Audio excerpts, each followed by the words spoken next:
से 250 छात्रों का दूसरा जत्था दिल्ली लौट चुका है, जिसके बाद छात्रों ने वहां के हालात के बारे में न्यूज़ 18 को जानकारी दी।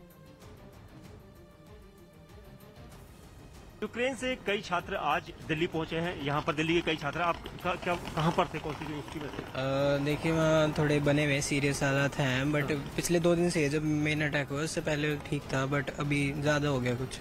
कैसे वहाँ पर जी रहे थे, क्योंकि लग रहा था कि इंडिया वापस जा सकेंगे? एक्चुअली हमारी पहले हमने फ्लाइट बुक करी थी 24 की थी, तो हम सुबह वहाँ पहुंचे थे। 1 घंटा पहले फ्लाइट से मैसेज आ गया कि your flight has been cancel होगी। फिर हमें वापस कीव से वापस चेरनीवित्सी अपने जहाँ हमारा कॉलेज है वहाँ आना था। तो वहाँ आने लगे तो वहाँ पता चला कि जैम ही जैम है। कीव में तो बहुत जैम था और सब बंद था। फिर एम्बेसी को बोला गया कि आप वापस रिटर्न कर जाइए। फिर एम्बेसी ने जल्दी कदम उठाए। 1 दिन के अंदर ही हमें वहाँ से रोमानिया शिफ्ट किया, बॉर्डर के थ्रू रोमानिया शिफ्ट किया। वहाँ से फ्लाइट थी, वहाँ से हम डायरेक्ट आ रहे हैं अभी। तो आप लोग किस बॉर्डर से कितना किलोमीटर तक चले होंगे? हम पहले तो हमारी कीव की फ्लाइट जैसे इन्होंने बताया कीव से फ्लाइट, फिर हमको रिटर्न बैक करा गया क्योंकि वहाँ पे एयरपोर्ट वगैरह बंद हो गए थे सारे।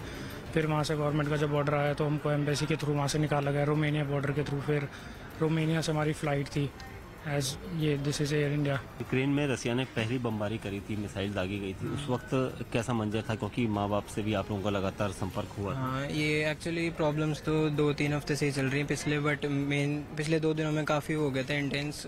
कॉलें आई जा रही थी बार बार घर वालों की कि ठीक है। नेटवर्क प्रॉब्लम भी आया था एक टाइम, तो पूरे दिन की कह रहे थे, ऐसा कह रहे थे कि कुछ साइबर अटैक टाइप हुआ है। नेट भी नहीं चल रहा था 1-2 पूरे दिन, काफ़ी प्रॉब्लम्स आई थी। ऐसा लग रहा था कि घर वापस पहुंचेंगे नहीं पहुंचेंगे? नहीं, आज तो थी कि यहाँ पहुंच जाएंगे। इंडियन गवर्नमेंट थी कि कुछ तो करेगी, पहुंच गए। किस तरह से इंडियन गवर्नमेंट ने इतना सपोर्टिव रोल दिखाया, लोगों को लगातार लाने के लिए इनिशिएट हुए हैं, तो कितना आपको लगता है कि गवर्नमेंट ने? जो हमारी यूनिवर्सिटी थी BSMU यूनिवर्सिटी, उसका डायरेक्ट लिंक था ऑलमोस्ट, क्योंकि वो बता रहे थे कि हमारी यूनिवर्सिटी एम्बेसी के साथ लिंक है, तो वो साथ के साथ बताते जा रहे थे कि एम्बेसी क्या हेल्प कर रही है क्या नहीं। एम्बेसी ने वैसे बहुत हेल्प करी है BSMU वगैरह की, काफ़ी उन्होंने हमारी मदद करी है एम्बेसी ने भी, क्योंकि उनके साथ बहुत लिंक थे, तो एम्बेसी ने बहुत निकाला हमको वहाँ से। डर तो था ही काफी ज्यादा, क्योंकि जैसे हमने ये न्यूज सुनी हम लोग बहुत ज्यादा घबरा गए थे कि किस तरह से होगा, बच्चे कैसे बाहर आएंगे। सबसे मेन यही प्रॉब्लम थी, क्योंकि हमें पता था वहाँ पे 20-21 हजार बच्चे हैं, तो डर यही था कि किस तरह से उन्हें बाहर निकाला जाएगा।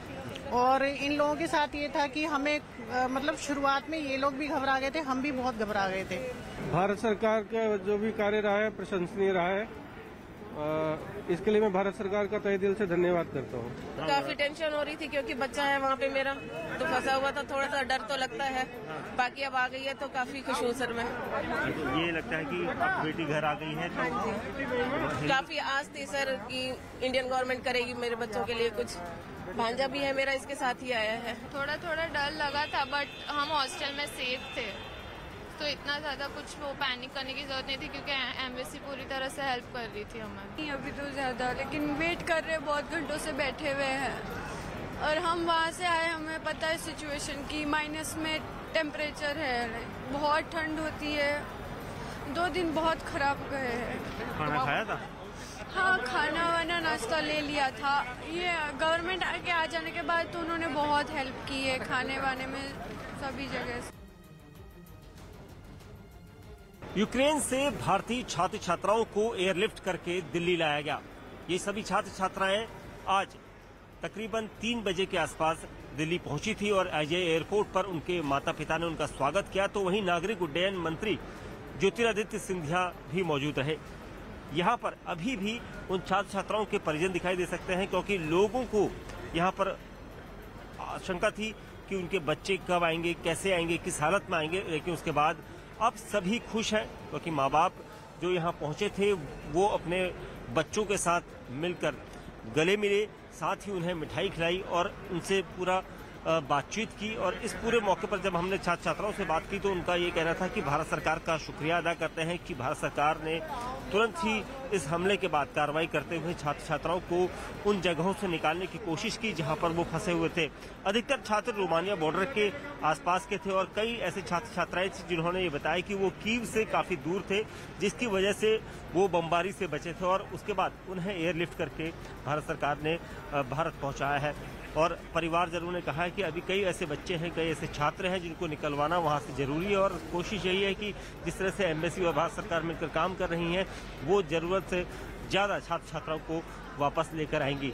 तो कुल मिलाकर अभी भी यहाँ पर एयरपोर्ट पर गहमा गहमी है, सभी अपनों के बीच मिल रहे हैं, कोई मिठाई खिला रहा है, कोई आंसू किसी के आंसू आए, क्योंकि जाहिर सी बात है कि देश में वतन में लौटने का जो अलग जज्बा होता है वो यहाँ पर दिखाई दिया है उन बच्चों में जो यहाँ से बाहर गए थे। अब हालांकि जिस तरह के हालात यूक्रेन में बने हुए हैं उसके बाद भी अगली फ्लाइट कब आएगी ये कहना मुश्किल होगा, लेकिन अभी भी कई ऐसे छात्र छात्राएं हैं जिनको वहाँ से निकाला जाना है और उसके लिए भारत सरकार लगातार प्रयास कर रही है। कैमरामैन विमल कुमार के साथ दीपक बिष्ट, न्यूज़ 18 इंडिया।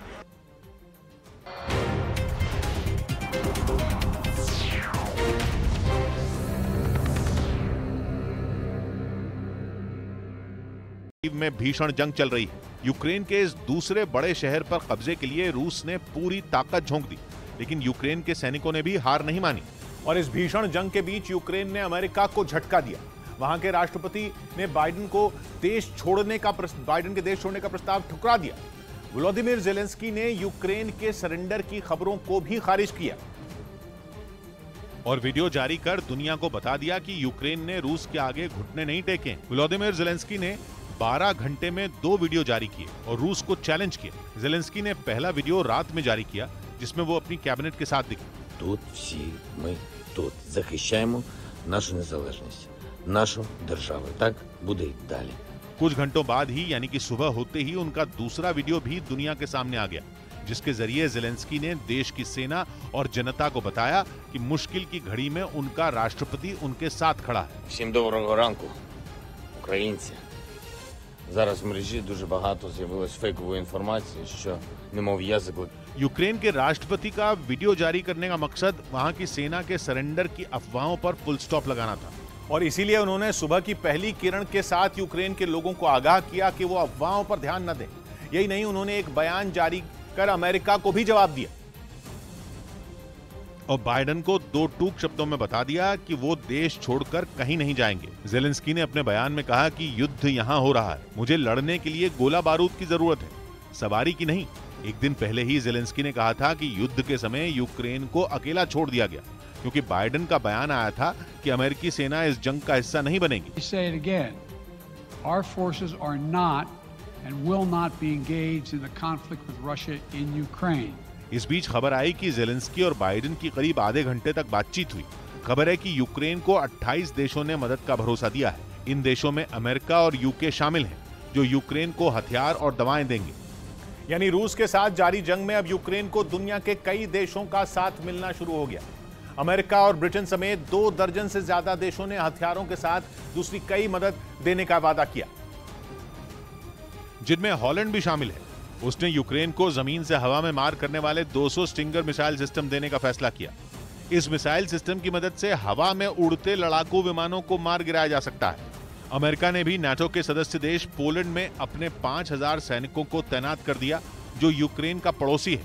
इससे पहले लातविया में भी अमेरिका ने अपने सैनिकों को तैनात किया था, जबकि ब्रिटेन ने यूक्रेन की मदद के लिए हथियार और मेडिकल उपकरण भेजने का वादा किया।